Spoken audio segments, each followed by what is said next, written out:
Hey everyone, I want to get the new year started off with a bang. So I'm going to start a small mini-series where I detail what I believe to be the solution for MGTOW.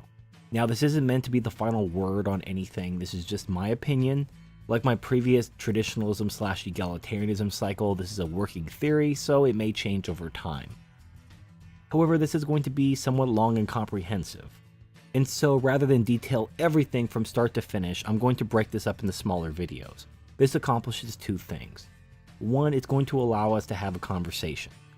I don't want to just throw everything out on the floor and then have, people comment on this and that part. I want to do it piece by piece, hear your feedback and comments, and incorporate that perhaps into the next bit. So this way, we are focused on one item at a time. I have time to elicit your feedback and suggestions and comments, and then we can move on once we're all on the same page. Once the whole mini-series is complete, I can compile everything into one single video, add any revisions, corrections, and so forth into the video directly so I don't have to make things into the description. So I think that's going to work going forward, at least for this mini-series. This isn't going to be a normal thing for my videos. Because this topic is important, and because I do value the feedback of my subscribers, that's what we're going to do for this series. So before we talk about the solution to the MGTOW problem, and by the MGTOW problem, I mean gynocentrism, hypergamy, male disposability, all that stuff. We need to correctly identify the cause of the problem. So when you look at male-female human interaction, especially in Western countries, you see things like gynocentrism, feminism, male disposability, hypergamy, etc., etc. All the things that MGTOW videos talk about all the time. But where do all these things come from? Now, I've detailed over several videos in the past. I believe this all stems from the nature of sexual reproduction. Because women give birth to the babies, and because women are naturally vulnerable while pregnant, requiring additional food that they can't acquire themselves, they've become, through evolution, dependent on men for protection and provision. A pregnant woman in a primitive society cannot hunt for herself, the baby's weighing her down, slowing her down, and she needs additional food. She requires the help of a man. Now you can argue that, this is no longer the case in today's society, but these are the instincts that have been bred into humanity through millennia of evolution. So it is what it is. This is human nature. And because of the nature of sexual reproduction, we have a certain baseline male-female dynamic. And from that male-female dynamic comes everything else. The dynamics of a family are based on the dynamics between men and women, the sexual dynamic.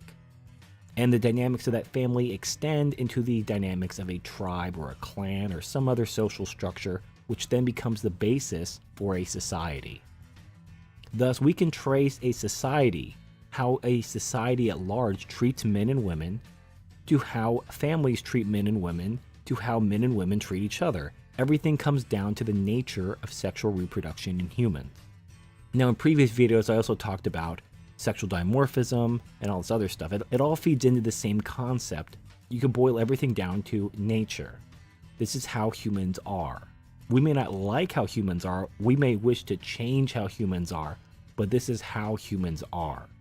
And while we have some flexibility in society regarding culture, language, and other things like that, we don't have a lot of control over our biology. We don't have a lot of control over the nature of reproduction. In fact, even with the artificial womb and ectogenesis and cloning and so forth, you're still going to have a certain dynamic which is going to favor women. And again, this is because of the nature of human beings. A man produces billions of sperm throughout his life. A woman has a handful of eggs. And because of that, an egg is always going to be worth more than a sperm. A man going to a sperm bank, he may have like a 150 IQ and he's extremely good looking. His sperm on an individual level is going to be worth at best fractions of a penny. And at worst, he can't even give it away. The average man can't even give his sperm away. It's so worthless. He has to pay a woman to take his sperm off his hands. Whereas a woman, even an ugly, unattractive woman, perhaps even like one with severe problems physically or mentally, can still sell her eggs for thousands or tens of thousands of dollars. That just shows you the fundamental difference in the value between an egg and a sperm. And that's not either sex's fault. Men didn't conspire to make sperm worth less, and women didn't conspire to make eggs worth more. It's simply how it is. It's nature. But because that's how it is, we have to work within that reality. We can't just have these pie-in-the-sky fantasies about how we would like society to be and just ignore human nature and reality. I mean, that's what feminism does, and it fails. So even if we have artificial wombs and so forth, you'd still need a human egg in order to fertilize and make a baby. Even if you didn't need a woman to actually carry the baby, you would still need that egg. Now, you could use some sort of stem cell technology to turn a human skin cell into an artificial egg. However, even doing that would still be very expensive, much more expensive than a sperm, for example. You see what I'm saying? Even if you can create them artificially, they're still more valuable than a sperm. A sperm is worth fractions of a penny at best, or is worthless at worst. You're never going to bring the value of an egg down to the level of a sperm. I just don't see how that's even scientifically possible, because you would still need the energy and the raw materials to produce an artificial egg. And because men produce sperm just as a byproduct of their biology, it's just not going to happen. So we have to understand that because of the nature of sexual reproduction in humans, women have greater inherent worth simply for existing because they produce valuable eggs. Whereas men don't have that inherent worth because their sperm is worth nothing. It's worth fractions of nothing compared to a woman's eggs. This is why we see in every society, women are protected.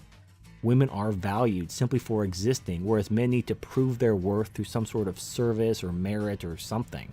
They need to justify their existence somehow. A woman, even if she can't do shit, she's lazy and worthless and stupid, she still has those valuable eggs. Whereas a man, if he's lazy and stupid and worthless, he's just lazy, stupid, and worthless. He has nothing valuable. That's not a conspiracy that we can affect as MGTOW. We can't change that. That's simply how nature is.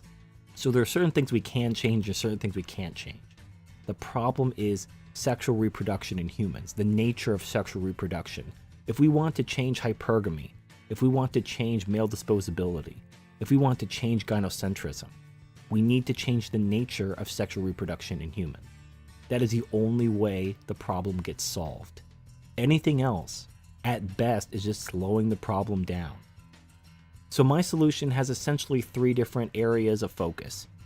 The first one is immediate solutions. These are things we can do right now to make our lives better. And the best part is they don't involve politics. I mean, this is the problem the MRAs get trapped in. They have these great solutions to make the world a better place and improve society, but they require politicians and democratic society to go along with it and buy into it, which is never going to happen. So any solution that requires politics or political action or political activism is not going to work, because women aren't going to give anything up, and they're the majority of voters in the West. So the immediate solutions cannot involve politics. It cannot involve any sort of political reform. Now, likewise, if it's something that would require society to collapse and reset, well, that's not really practical, because how does that help you now? If you're waiting for, however many decades it's going to take for there to be a major catastrophe, what do you do in the meantime? Well, you just sit on your hands and wait for the world to collapse? That's stupid. So we can't focus on politics, but we can't also just fantasize about what we might do if society were to collapse and reset. And the other thing to keep in mind regarding a potential societal collapse is that the nature of chaos is that it's unpredictable. We don't know what's going to happen if there is or will be a collapse. It could get worse, it could get better, it could stay the same. What I advocate is preparing for the collapse so hopefully you can survive it, make it out the other end, and hopefully have a positive influence on whatever society is rebuilt. But I don't look forward to that collapse because it's really a coin toss whether or not I even survive it. Well, I mean, why take that chance? It's much better to affect a predictable environment than to just wade into an unpredictable one. So anyway, the first thing I'm going to talk about is our immediate solutions, things we can do right now to improve our situation. The second thing we'll talk about is the long-term goals, things we can do over time to solve the problem.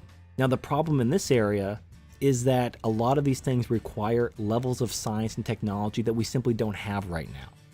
Things like artificial wombs, artificial eggs, things like that. We don't have that technology. We may not have it for generations, if not centuries, perhaps even millennia. Maybe we'll never have it. Maybe it's complete science fiction. So while we're waiting for these technologies, we need to do something in the meantime. But we can still talk about these technologies. We can still talk about what we would need to do to solve this problem over time so that we know kind of where to move towards over time. And the third thing is what I'll call a contingency plan. Now, some people believe that if you have a plan B, that you're actually setting yourself up for failure because you're giving yourself a soft landing. However, I think that's really stupid. I understand where they're coming from. You don't want to split your resources between your primary plan and your backup plan. But you need to plan ahead. You need to have a backup plan. Because if you don't have a backup plan and your initial plan fails, you're going to default to emotional thinking. You don't need to put any resources in your backup plan. You can put all your resources in your primary plan. But you need to have something in the back of your mind where you say, okay, if this doesn't work, what do I do? Because if you don't have any plan at all and your primary plan fails, then you're going to just freak out. You're going to start making bad choices because you're operating on emotion and not common sense. If you form a backup plan when you're thinking rationally, when you're calm, and then you execute that plan if it needs to be executed, you're going to have better outcomes. So that's going to be the third thing we'll talk about. However, I'm going to save all those for another video. I want to close this video on the subject of correctly identifying the root cause of the problem, and I want to elicit your feedback before we move forward so we know we're all on the same page. So to recap, I believe the root cause of gynocentrism, hypergamy, male disposability, all that stuff, is the nature of sexual reproduction. The fact that females have the babies, males don't, sperm is vastly less valuable than eggs, so on and so forth. And if we want to solve this problem, that is where we need to focus our attention and resources. So let me know what you think in the comments section. I really want to make sure that we're all kind of on the same page. If you think I'm wrong and you want to challenge me or present an alternative, please let me know. And in the next video, we'll cover the immediate solutions to some of our problems. So I hope to see you there. Thank you for watching, and I'll see you next time.